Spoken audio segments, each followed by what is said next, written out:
최선은 은혜를 못 이긴다. 최선은 은혜를 못 이긴다라는 제목으로 하나님 말씀 증거하도록 하겠습니다. 우리가 부르심으로 살아야 된다 그러는데 부르심의 응답에서 크게 승리했던 사람 그 느헤미야를 우리가 빼놓을 수 없습니다. 느헤미야 정말 훌륭한 사람이에요. 하나님의 부르심 앞에 응답했던 사람이라는 것입니다. 이 사람은 마음만 먹으면 편안하게 살 수 있는 사람이었습니다. 그 페르시아의 고위직에 있었거든요. 술관원이라 그랬는데 그러니까 뭐 비서실장쯤 되는 거죠. 그냥 가만히 살면은 그냥 잘 먹고 잘 살 그런 인생이었다라는 것입니다. 근데 현실에 안주하기를 거부하고 하나님의 부르심에 응답했더니 이런 불탄 성벽 재건하고 하여튼 하나님 나라의 영광 가운데 쓰임 받는 종이 되었다는 것입니다. 우리도 안주하는 인생이 아니라 이런 느헤미야 같은 인생이 되기를 원합니다. 그게 제대로 사는 거죠. 먼저 그런 안주를 거부하고 사명에 나서게 되었다라는 것입니다. 만약에 평안했다 그러면 뭐 안주했다 그러면 그냥 평범한 성공한 공무원으로 끝났을 것입니다. 그런데 부르심에 응답했더니 소멸의 역사를 생명의 역사로 변화시켰다는 것입니다. 그의 많은 경력과 지위, 경험 이런 게 있잖아요. 그게 하나도 썩지 아니하고 하나님의 큰 일을 위해서 쓰임 받게 되더라는 거예요. 근데 이게 많이 있으면 뭐 할 겁니까? 그 쓰임 받아야 되는 거죠. 그러니까 철저히 쓰임 받았던 존재였다. 이렇게 얘기할 수 있다라는 것입니다. 지금 예루살렘 성이 초토화됐거든요. 불타고 다 무너지고. 그런데 느헤미야라는 생명이 들어감으로 말미암아 다시 재건되고 일어서게 되었다는 것입니다. 저는 이게 불탔던 거 재건되는 거 생각하면은 그 2년 전이죠. 2020년에 캘리포니아 산불 뭐 뉴스에 났을 거예요. 그 샌프란시스코 옆쪽에 있는 나파밸리부터 불이 나기 시작해가지고 캘리포니아 남쪽까지 뭐 거의 다 타버렸습니다. 어마어마한 거. 근데 특이한 게 뭐냐 하면은 그 중에서도 타지 않고 남은 나무들이 있더라는 거예요. 그게 그 삼나무라 그러죠. 삼나무, 레드우드라 그러는데 저도 여기 뭐 국립공원 가보고 그랬거든요. 그 빅 베이슨이라는 그 국립공원 가보니까 큰 나무들이 있어요. 2000년 정도 된 나무예요. 뭐 어떤 나무는 뭐 이사회 때부터 있었던 나무다 이런 나무도 있더라고요. 엄청 큽니다. 근데 그거는 타지 않았어요. 그러고 난 다음에 두 가지 얘기를 하더라고요. 하나는 2000년 된 나무가 안 탔대요. 불이 났는데도. 나중에 조사해 보니까 이게 두께가 딱딱하고 두꺼워가지고 불길이 뚫질 못한다는 거예요. 그러니까 느헤미야가 아마 그런 사람 같다 이런 내 느낌을 받아요. 또 하나는 뭐냐 하면은 불이 나니까 씨앗들 있지 않습니까? 상승 기류를 타가지고 오히려 더 넓게 퍼졌대요. 지금 가보면요 삼나무가 불나기 이전보다 더 넓게 더 왕성하게 피어 있더라는 거예요. 자라나고 있더라는 거예요. 저는 이런 생각을 해봅니다. 느헤미야가 그랬던 것 같아요. 어려움과 환란이 있었지만 그것 때문에 살아남고 두 번째는 오히려 확산이 되고 더 풍성해지는 능력의 역사가 있더라. 지금 뭐 전염병도 있고 경제적인 어려움도 있다 그러고 또 이렇게 눌려 있는 것들이 많이 있지 않습니까? 느헤미야 같이 요한복음의 주제가 생명이잖아요. 자기가 생명이니까 생명 살리는 존재가 되었다는 것입니다. 우리 이렇게 부름 받는 하나님의 종 되기를 바랍니다. 1장 3절을 보시면 뭐라고 되어 있어요? 1장 3절 그 뒷부분 제가 읽어드릴게요. 큰 환란을 당하고 능력을 받으며 예루살렘 성은 허물어지고 성문들은 불탔다 하는지라. 꼭 캘리포니아 산불난과 똑같은 거죠. 다 탔다. 회복할 사람을 보내주십시오. 이렇게 기도했습니다. 그랬더니 기도 중에 하나님의 응답이 뭐냐 하면 잠깐 사람 보내달라 그러지 말고 네가 해라. 우리 그럴 때 있죠. 잠깐만 뭐 일꾼을 보내주세요. 일꾼을 보내주세요. 그러는데 이게 보이는 게 은사거든요. 내가 이렇게 안타깝게 보여요. 그러면 네가 해라. 그죠? 그 다음에 또 보이는 게 사명이에요. 네가 보이지? 그럼 네가 해라. 그런 거죠. 그래서 11절입니다. 1장 11절. 그건 한번 읽어볼까요? 1장 11절 다 읽겠습니다. 시작. 주여 구하오니 귀를 기울이사 종의 기도와 주의 이름을 경외하기를 기뻐하는 종들의 기도를 들으시고 오늘 종이 형통하여 이 사람들 앞에서 은혜를 입게 하옵소서 하였나니 그때 내가 왕의 술관원이 되었었느니라. 그러니까 부르심에 대해서 응답하는 모습이 나오죠. 기도 중에 내가 하는 것 같다. 이렇게 부르심이 있었어요. 그래서 그냥 아멘 하고 사람 앞에서 왕 앞에서 은혜 있게 해주세요. 제가 하겠습니다. 이렇게 부르심에 응답했다라는 것입니다. 그럼 부르심에 응답한 사람이 해야 될 일이 두 가지거든요. 우리도 이제 부르심에 응답했잖아요. 그럼 두 가지가 꼭 필요한데 첫 번째는 준비하는 것, 두 번째는 은혜를 입는 거예요. 은혜를 구하는 것. 그러니까 하나님 백성들이 이렇게 불탄 상황에서 말도 안 되는 상황에서 승리를 이끌기 위해서는 철저한 준비가 있어야 되고요. 또 하나는 하나님의 은혜를 듬뿍 받은 사람이 돼야 돼요. 은혜 받은 존재가 돼야 돼요. 그럼 승리한다는 것입니다. 오늘 그 두 가지 놓고 기도했으면 좋겠어요. 첫 번째는 기다림은 거절이 아니고 이거는 준비하는 시간이다 이렇게 말할 수 있다는 것입니다. 아브라함도 부르심에 순종했습니다. 그 다음에 과정 속에 뭘 했다 그랬어요? 인내했다. 이게 기다림 아니에요. 그죠? 기다림. 그게 있고 난 다음에 나중에 잉태할 힘을 얻었다. 불가능이 가능해졌다. 패턴이 똑같습니다. 우리가 부르심에 응답하고 난 다음에 순종하고 난 다음에 반드시 할 일이 뭐냐면 기다림이 있다고요. 기다림의 시간은 뭐냐? 준비하는 시간이라는 거예요. 철저히 준비하는 시간.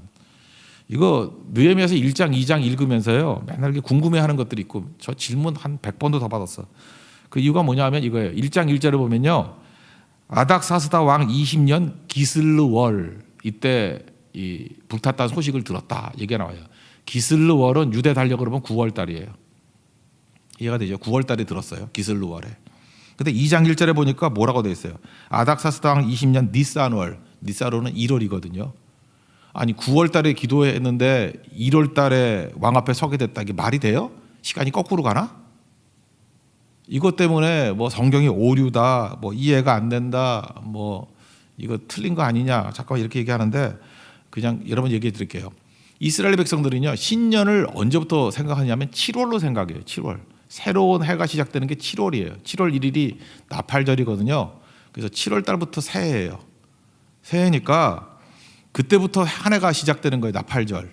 그러니까 9월 달이 그 한 해 중간쯤 되는 거죠. 그 앞쪽에 7월이니까 2달 지나고 1월 달이 그 다음 달 되는 거. 그러니까 어떤 왕의 한 해를 갖다 20년 아닥사스와 20년을 7월부터 치는 거라니까요.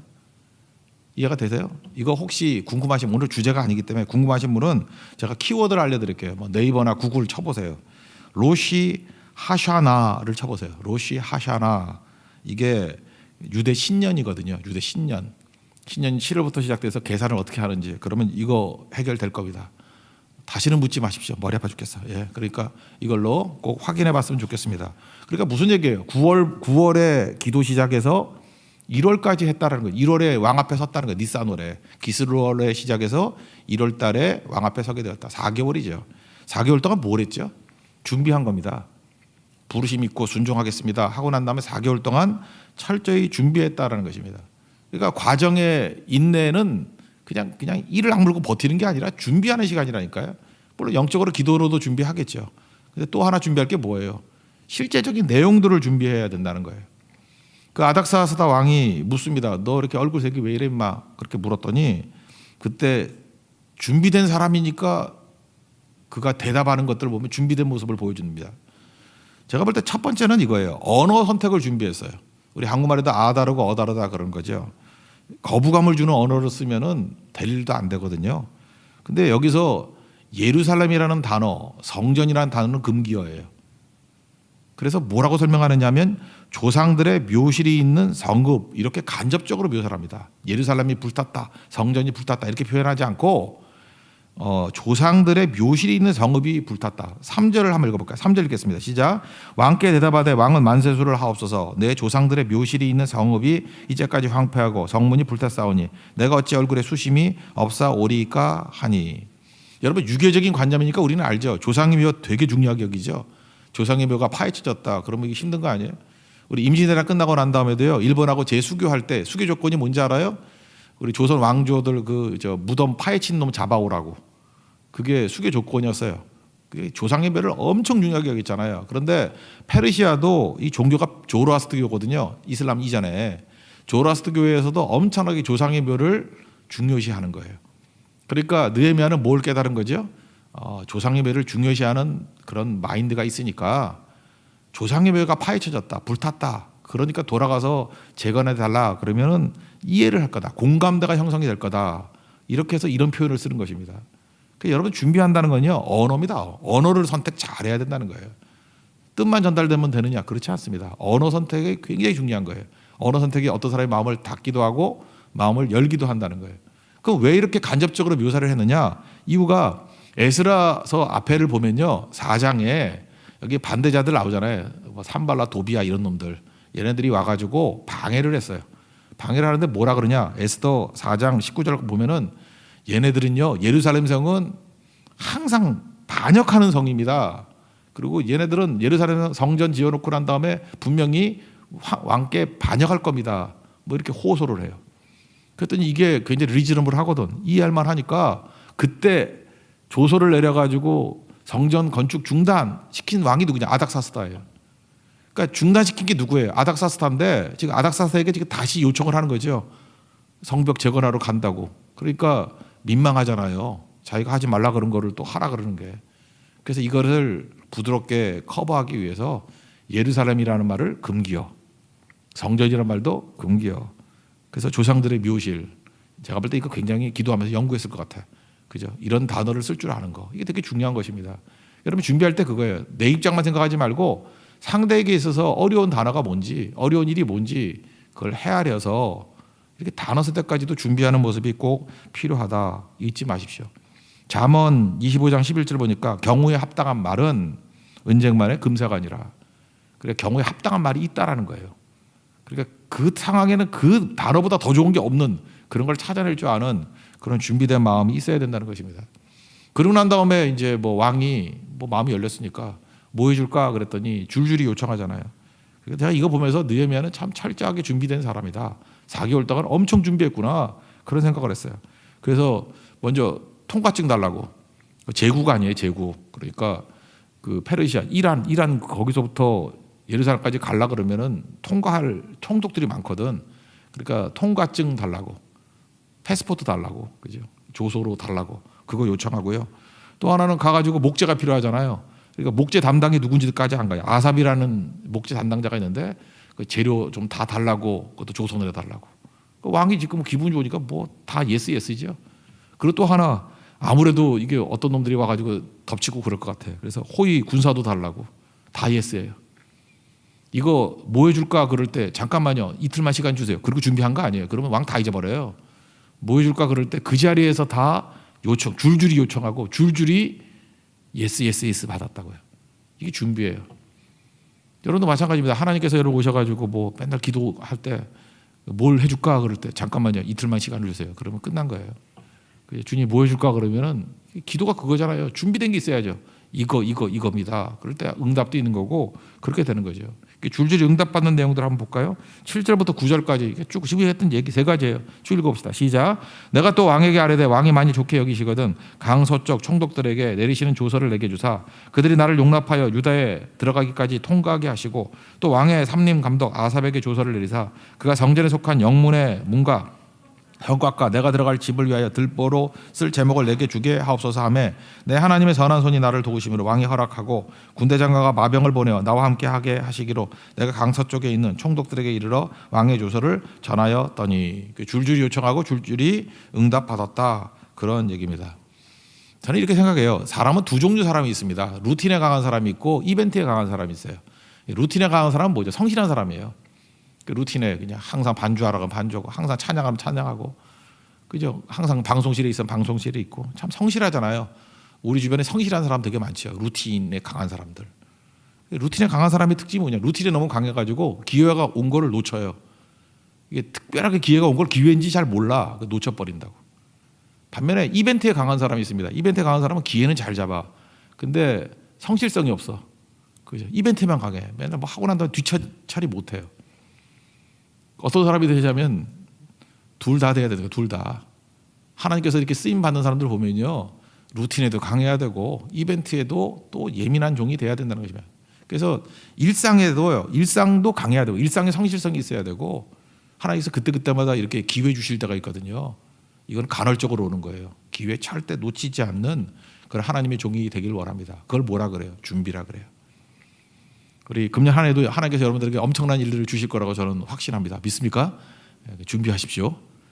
그래서 뭐 해줄까 그럴 때 잠깐만요 그러면 제발 그런 말도 안 되는 일 벌어지지 말고 금년에 하나님께서 잘 준비하고 기도하고 기획하고 있으면은 하나님께서 그때마다 기회 주실 거예요. 그때마다 줄줄이 요청해서 줄줄이 응답받고, 그거는 그 순간이에요. 물어보자마자 대답할 수 있는 그런 하나님의 종 되기를 축원합니다. 또 한 가지는 은혜죠. 은혜. 우리가 최선을 다합니다. 근데 최선보다 더 강한 게 은혜예요. 그래서 제목이 그렇잖아요. 최선은 은혜를 못 이긴다고. 은혜. 그래서 1장 11절도 보니까 뭐라고 돼 있어요? 이 사람 앞에서 은혜를 잊게 하옵소서. 내가 왕 앞에 설 텐데 하나님, 내가 아무리 최선을 다한다 할지라도 하나님의 은혜 없으면 안 됩니다. 그런 얘기고, 또 2장 4절에도 뭐라고 돼 있어요? 하나님께 묵도하고 뭐 해줄까 그랬더니 대답하기 전에 기도부터 했어요. 하나님 은혜 주세요. 왕의 마음을 열어주세요. 뭐 이런 거죠. 8절에도 보니까 내 하나님의 선한 손이 나를 도우심으로 왕이 허락하고, 은혜죠. 하나님의 손이 도와주셔야 된다는 거예요. 그래서 최선 다한 사람하고 은혜가 임한 사람하고 싸우면 은혜가 임한 사람이 이겨요. 그러니까 은혜가 제일 강력하다. 인간의 최선을 이기는 게 은혜다. 그래서 우리는 은혜 아니면 살 수가 없는 거잖아요. 은혜 아니면 차장 부르잖아요. 은혜가 최고라고. 교육 현장에 있는 사람들도 그런 얘기를 해요. 그죠? 그 아이들 키울 때 요즘에 뭐 흙수저, 금수저 하면서 뭐 어려워하잖아요. 잘난 아이가 있습니다. 잘난 아이. 잘난 아이는 부모 잘 만난 아이를 못 이긴대요. 진짜 그렇죠. 뭐 잘나봐야 뭐 대기업 취업하는 거 정도. 근데 뭐 부모 잘 만난 아이는 그냥 곧장 뭐 재벌 2세 같으면은 뭐 그냥 곧장 뭐 전무하고 뭐 그러던데 못 이기죠. 잘난 아이는 부모 잘 만난 아이를 따라잡을 수 없대요. 부모의 힘이 강력하죠. 예, 그래 인정합시다. 근데 그 다음 얘기를 해요. 부모 잘 만난 아이도 잘 풀리는 아이 못 당한대요.